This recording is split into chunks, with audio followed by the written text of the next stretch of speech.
Let's take a closer look at the cards in the Candy Shop War.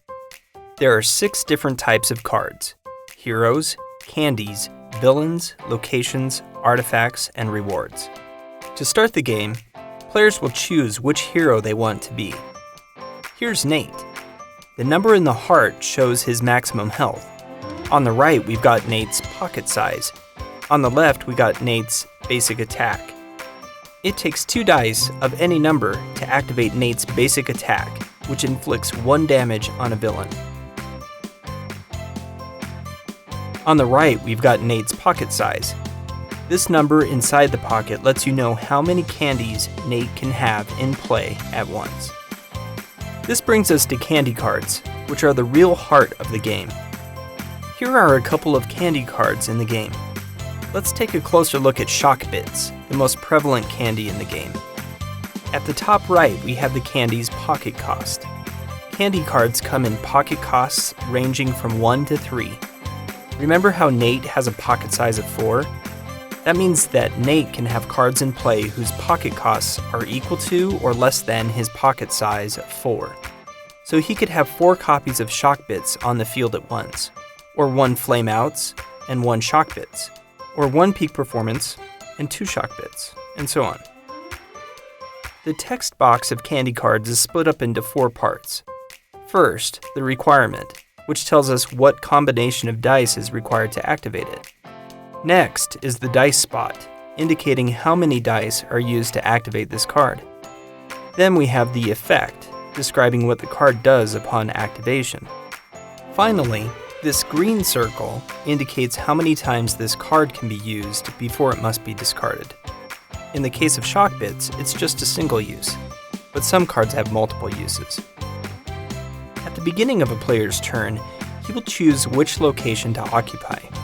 Most often, players will be at one of the 3 main locations where they will be fighting a villain and gaining adventure tokens in order to be the first to claim the artifact. If a player feels like their hero's health is dangerously low and they don't want to risk being defeated by a villain, he's allowed to occupy the nest to heal 1 damage for their turn. To score adventure tokens, a player can allocate some or all of his or her dice to their current location if those dice meet the stated requirements. We can see here that the Arcade Land location requires dice that are in numerical order in increments of 3, 4, or 5, and rewards you with 1, 3, or 5 adventure tokens, respectively. After assigning your player token to a location, roll the 5 dice included in the game. You can roll the dice up to 3 times, holding aside or re-rolling any dice until you decide to stop or your 3 rolls are up. Now you assign the dice to your candy cards and/or the location card. Nate will show us how this is done. Nate has a few options with this roll. He could assign 4 dice to Arcade Land and collect 3 adventure tokens, getting him closer to his goal of 10. Or he could assign those same dice to his Dizzy Fizzers card, which will inflict ongoing damage to the Gusher, but he doesn't want to waste that on such a weak enemy right now.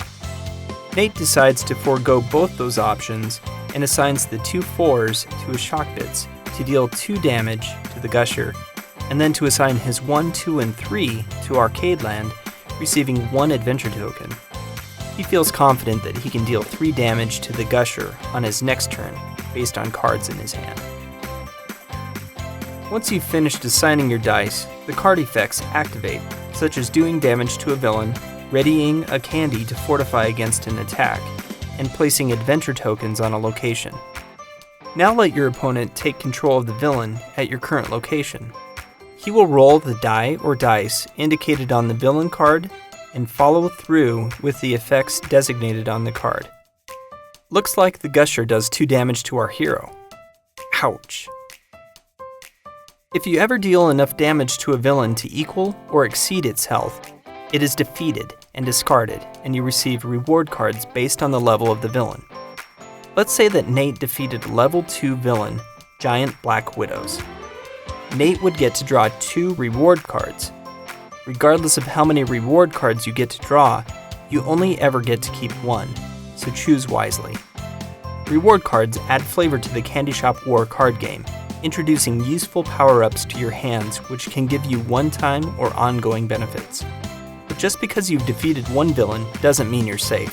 They've always got a backup. All locations start with 2 villains per player. If you manage to defeat both villains guarding a single location, then you're open to devote all your efforts to obtaining adventure tokens. Be careful, however, not to always neglect getting adventure tokens until the villains are defeated.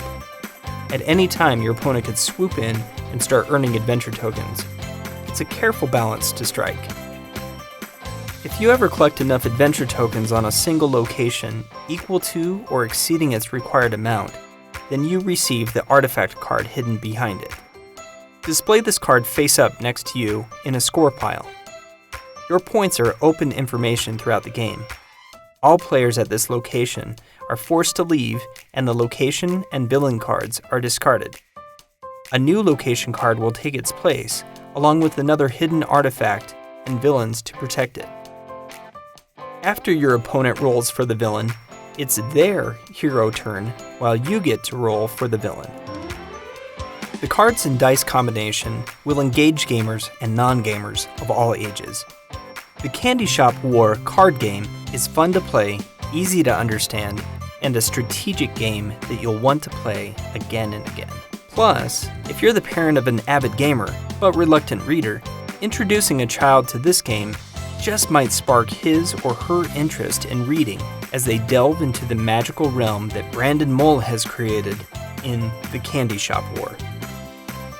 Don't forget to look at the various options for funding the Candy Shop War card game and the exciting exclusive offers available for you today.